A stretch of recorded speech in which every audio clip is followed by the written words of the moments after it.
सहित दृष्टांत कौशल यानी कि skill of illustrating with examples. तो उदाहरण से दृष्टांत कौशल के कुछ माध्यम है, मीन्स है, पहले वो देख लेते हैं। इसमें पहला माध्यम है शाब्दिक माध्यम, इसको कहेंगे वेरिएबल मीन्स, और उधर अशाब्दिक माध्यम वो कहलाएगा नॉन वेरिएबल मीन्स। तो अशाब्दिक माध्यम में दो तरह की विधियां आती हैं, आगमन विधि इंडक्टिव मेथड और निगमन विधि डिडक्टिव मेथड। जैसा कि उदाहरण सहित दृष्टांत कौशल है, तो ये उदाहरण सहित दृष्टांत कौशल में आप किसी भी क्लास में जाएं, बच्चों को पढ़ाना शुरू करते हैं, तो वहाँ पे आप पाठ शुरू करने के पहले कुछ उदाहरण वगैरह बताएं।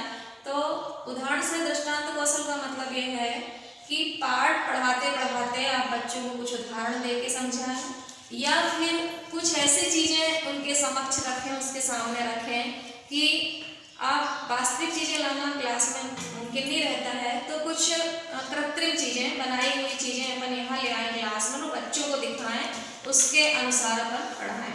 तो यहाँ पे देखें कि शाब्दिक माध्यम में आगमन विधि है, तो आगमन विधि में जो इंडक्टिव मेथड है, इस मेथड से यदि आप कोई भी पाठ या कोई भी संप्रत्यय या सिद्धांत, तो कुछ भी जैसे आप पाठ पढ़ा रहे हैं, तो सबसे पहले उस पाठ में क्या करना है, आपको उदाहरण देना, ठीक है, उदाहरण देना है।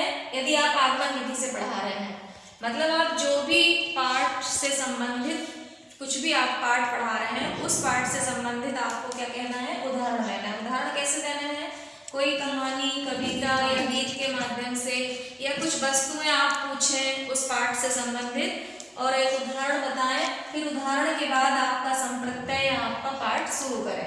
तो ये कौन सी मेथड कहलाएगी, आपकी इंडक्टिव मेथड।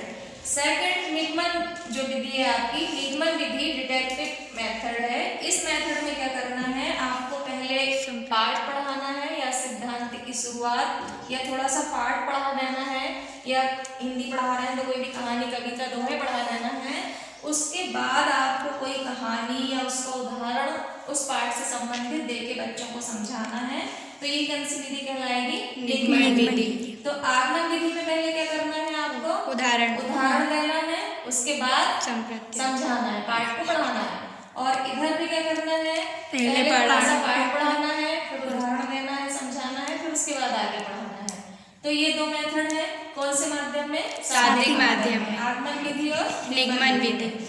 अब इधर अशाब्दिक की बात करें, तो अशाब्दिक में देखें कि ये जो अशाब्दिक माध्यम है, नॉन वेरिएबल मीन्स, इसमें अशाब्दिक माध्यम में जैसे वास्तविक वस्तुएं हैं, रियल आइटम है, वास्तविक वस्तुओं में आप क्या ला सकते हो, जैसे आप कोई भूगोल, सामाजिक विज्ञान और कोई दूसरे सब्जेक्ट पढ़ा रहे हो, उसके लिए ओरिजिनल चीजें लाना मुमकिन ना हो, तो अपन क्या ला सकते हैं, इसके अंतर्गत आप क्या ला सकते हो, वास्तविक वस्तुओं में जैसे मॉडल वगैरह ले आओ। तो मॉडल दिखा के आप जैसे कुछ पवन चक्की के बारे में पढ़ा रहे हो, तो एक मॉडल दिखा दो उससे संबंधित और उसके हिसाब से पढ़ाओ।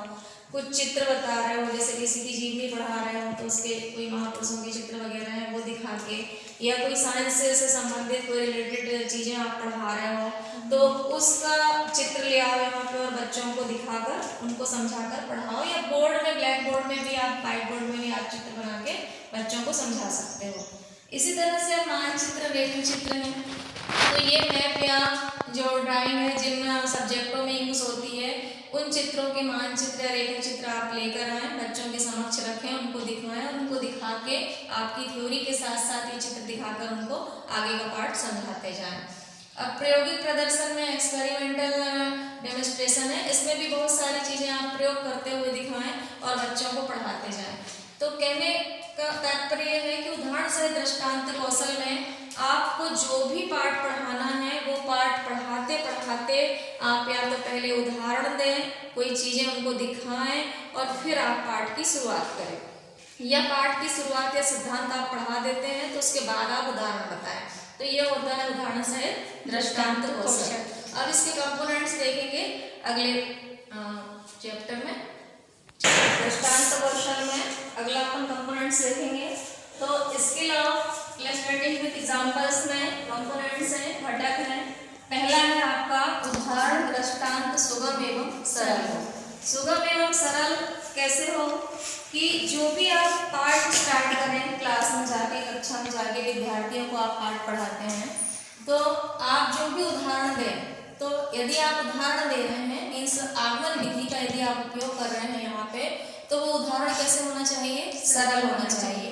और जो भी चित्र आप लेकर आए हैं, एक शीट में दिखा रहे हैं या फिर आपने ब्लैक बोर्ड या व्हाइट बोर्ड में जो भी चित्र बनाए हैं, तो प्रत्येक चित्र पे पॉइंटर रखकर आप एक एक चित्र को पूरा शब्दों सहित व्याख्या करते हुए आप विद्यार्थियों को समझाएंगे। ठीक है। आगे दृष्टांत, उदाहरण, विचार, नियम अथवा ये संप्रत्यय से संबंधित हो।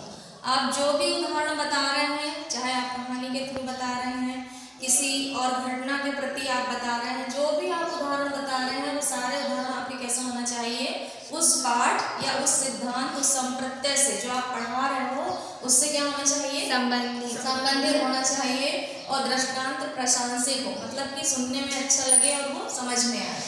अगला है उदाहरण रोचक हो। उदाहरण आप जो भी संप्रत्यय से संबंधित या पाठ से संबंधित आप उदाहरण बता रहे हैं, तो वो उदाहरण कैसे होना चाहिए? रोचक होना चाहिए, ताकि बच्चों का मन लगा रहे पढ़ने में। अगला है 5वां, इन उदाहरणों दृष्टांतों के लिए उचित माध्यम का उपयोग किया जाए। तो उचित माध्यमों का उपयोग कैसे किया जाए कि यदि आप उदाहरण बता रहे हैं, तो आप जिस घटना, जिस कहानी, जिस चीज का पाठ से संबंधित आप व्याख्या कर रहे हैं, वो कैसा कहानी की लाइन में बता रहे हैं। उदाहरण तो उतार चढ़ाव होना चाहिए। कोई चित्र दिखा रहे हैं तो उस चित्र में पॉइंटर के द्वारा हाथ रखते हुए या किसी भी तार्किक तरीके से आप उसको व्यवस्थित रूप से उस चित्र को दिखाकर आप अपनी व्याख्या करें, उस पाठ से संबंधित, और आगे समझाएं। आगे इनका उपयोग उचित विधि से किया जाए। इनका उपयोग उचित विधि से किया जाए, जैसे कि आप कंपोनेंट्स घटक के तहत आपको माध्यम के तहत 2 विधियां बताई गई थी। इन 2 विधियों के नाम क्या थे? शाब्दिक और अशाब्दिक। नहीं, शाब्दिक और अशाब्दिक तो माध्यम थे। बाकी उनकी जो विधियां पूछ रही हूँ मैं, आगमन विधि और निगमन विधि थी ना? कौन सी मेथड थी? क्या नाम है मेथड का? इंडक्टिव मेथड और डिडक्टिव मेथड है ना? इंडक्टिव मेथड और डिडक्टिव मेथड। तो उनके थ्रू आपको उचित विधि का क्या करना है? प्रयोग करना है। और उस विधि के माध्यम से तो वो जो विधियां थी वो क्या बताती थी कि पहले आप उदाहरण बताओ, फिर पाठ पढ़ाओ, या पहले आप पाठ या सिद्धांत पढ़ा दो, फिर उदाहरण बताओ। लेकिन उन सब के बीच क्या शर्त थी कि आप जो भी संप्रत्यय, उदाहरण, जो भी पहले आप पढ़ा रहे हो, लेकिन वो होना कैसे चाहिए? उस पाठ या सिद्धांत से संबंधित होना चाहिए। तो ये यहाँ पे कंपोनेंट्स पूरे कंप्लीट हो गए हैं। अब इसकी तालिका देखेंगे।